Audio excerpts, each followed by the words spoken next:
એક મોટું ઝાડ, એના પર ઘણા બધા પક્ષીઓ રહે અને નીચે ઘણા બધા પ્રાણીઓ રહેતા હતા.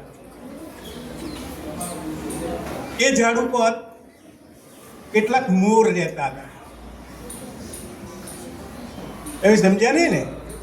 એ મોર કહે તમારે શું કરવાનું હતું? મોરનો અવાજ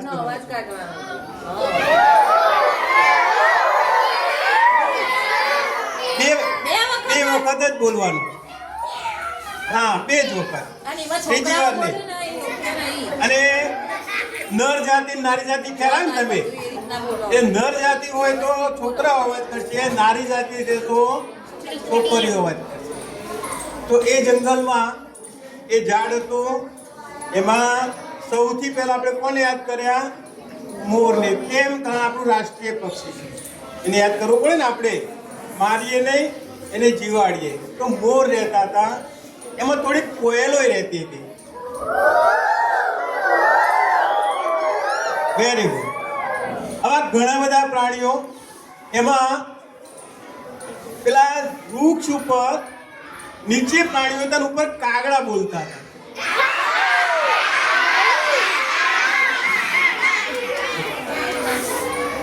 બહુ લાંબી આ વાર્તા તમે ચલાવજો, પછી મજા આવશે. હવે એક દિવસ આગ લાગી, જંગલમાં આગ લાગી.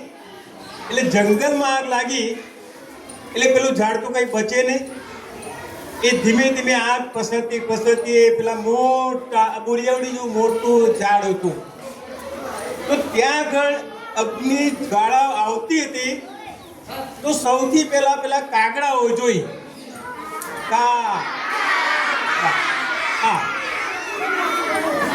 એટલે કાગડા ત્યાંથી ઉડી ગયા. એના પછી પેલા મોર, ઓકે, અને છેલ્લે પેલી ચકલીઓ, ઓકે.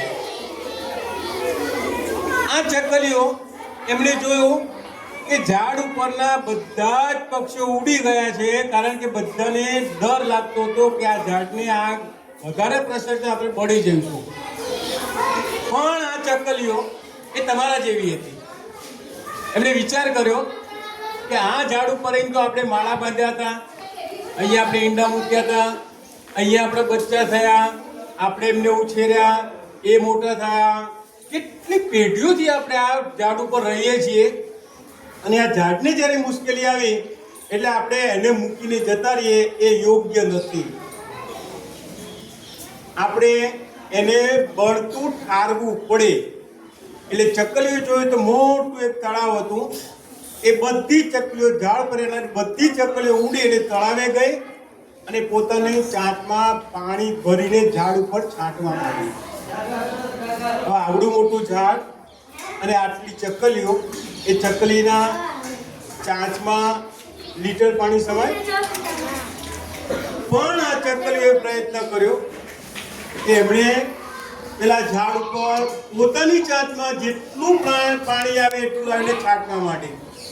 એટલે પછી પેલા પોપટે જોયું, પેલા મોરે જોયું, પેલી કાબરોએ જોયું, પેલી કોયલે જોયું. આ બધાને એમ થયું કે આવડી નાની નાની ચકલીઓ જો આ ઝાડને ઓલવવા માટે પ્રયત્ન કરતી હોય તો આપણે એમને મદદ કરવી જોઈએ. એટલે એ બધા જોડાઈ ગયા. આ પક્ષીઓ પાણી લાઈન છાંટતા હતા એટલે નીચે પેલા પ્રાણીઓ જે દોડી રહ્યા હતા, એમાં સિંહ હતો, વાઘ હતો, હાથી હતો, ઊંટ હતો. એ બધાને લાગ્યું કે આવડા પક્ષીઓ જો ઝાડને બચાવવા પ્રયત્ન કરતા હોય તો આપણી ફરજ છે, આપણે પણ એને ઝાડને ઓલવવા માટે પ્રયત્ન કરવો પડે. એટલે એ પેલો હાથી સૌથી પહેલા પોતાની સૂંઢમાં પાણી લાવીને છાંટ્યું. પેલો વાઘ લઈ આવ્યો, બધા પ્રાણીઓ અને બધા પક્ષીઓ એ ઝાડને ઓલવવા પ્રયત્ન કરી રહ્યા છે. એ વખતે ઉપર ભગવાન નીકળ્યા અને ભગવાને જોયું કે આવડા મોટા ઝાડને આ નાના પ્રાણીઓ પક્ષીઓ પોતાની તાકાત નથી, એમના એટલી શક્તિ નથી, છતાં પણ એ આગને ઓલવવા પ્રયત્ન કરતા હોય તો મારી તો ફરજ થાય, આ મારું ઝાડ છે, મારી આ પ્રજા છે. એટલે ભગવાને ઇન્દ્રદેવનો હુકમ કર્યો. ઇન્દ્રદેવ આવ્યા, વાદળી લઈ આવ્યા અને વાદળાથી વરસાદ થયો અને એ ઝાડને લાગેલી આગ ઓલવાઈ ગઈ. આ દુનિયામાં જેમ ઝાડ પર લાગી હતી ને આગ, એવી આગ લાગેલી છે. અને પાણી, તળાવનું પાણી એ ગાંધી છે. દુનિયાના જે બુદ્ધિમાન માણસો છે એ બુદ્ધિમાન માણસોને ખબર પડી ગઈ છે કે આ દુનિયામાં જો શાંતિ ફેલાવી છે, આ દુનિયામાં યુદ્ધ અટકાવવા હશે તો આપણે બધાએ ગાંધી માર્ગે જવું પડશે. દુનિયામાં 192 દેશોમાં છે, તમે ગણી ના શકો ને એટલા બધા દેશોમાં ગાંધીની પ્રતિમાઓ છે, એટલા બધા દેશોમાં ગાંધીના રસ્તા છે, એટલી બધી યુનિવર્સિટીઓ ગાંધીનો અભ્યાસ ચલાવે છે. ગાંધીને સમજવા માટે સૌથી વધારે નોબેલ પારિતોષિક વિજેતાઓ એકવાર ભેગા થયેલા હતા. 52 નોબેલ પારિતોષિક વિજેતાઓએ કહ્યું કે આપણે આ દુનિયામાં જો શાંતિ લાવવી હોય, યુદ્ધ અટકાવવું હશે તો ગાંધી માર્ગે જવું પડશે. નોબેલ પારિતોષિક કોને મળે એ તમે તમારા ટીચર્સને પૂછી જોજો કે તમારામાં કેટલી તાકાત હોય તો તમને નોબેલ પારિતોષિક મળે. આ નોબેલ પારિતોષિક વિજેતાઓ, 52 નોબેલ પારિતોષિક વિજેતાઓ એમ કહી રહ્યા છે કે આ દુનિયામાં લાગેલી આગ, આ દુનિયામાં જે યુદ્ધો ફેલાયા છે અને એ યુદ્ધો જો બંધ કરવા છે તો ગાંધી માર્ગે જવું પડશે. અમેરિકાનો એક રાષ્ટ્રપતિ, આપણું મિલેનિયમ વર્ષ પૂરું થયું, 1000 વર્ષે એક મિલેનિયમ વર્ષ આવે એ પૂરું થયું એટલે એક પત્રકાર એક રાષ્ટ્રપતિ, જૂનો રાષ્ટ્રપતિ એને મળવા ગયો અને મળવા જઈને કહે છે કે સર, આ આવડું મોટું મિલેનિયમ, આખી સદી એક પૂરી થઈ અને મારે જો ફક્ત 2 નામ લખવાના હોય કે આ દુનિયામાં સૌથી શ્રેષ્ઠ માણસો કોણ, તો મારે કયા નામ લખવા જોઈએ? એ પોતે અમેરિકાનો હતો, અમેરિકાના રાષ્ટ્રપતિને પ્રશ્ન પૂછી રહ્યો છે. ત્યારે પત્રકારના મનમાં એવું હતું કે આપણા આ રાષ્ટ્રપતિજી આપણા દેશમાં ઓપનહાઇમર, જેને અણુબોમ્બ શોધ્યો હતો, એ સૌથી શ્રેષ્ઠ વૈજ્ઞાનિકનું નામ બોલશે.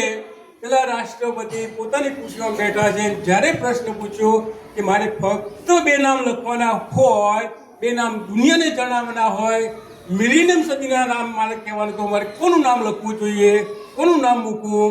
પેલો રાષ્ટ્રપતિ છે કે યાર, માય ડિયર ફ્રેન્ડ, આ દુનિયામાં જ્યારે ગાંધી પોતાના પગે ચાલીને નીકળ્યો હોય તો ગાંધી સિવાય આપણે બીજું કોનું નામ લખ્યું છે? આ ગાંધી છે. આ ગાંધીને આપણે ઓળખી શક્યા નથી.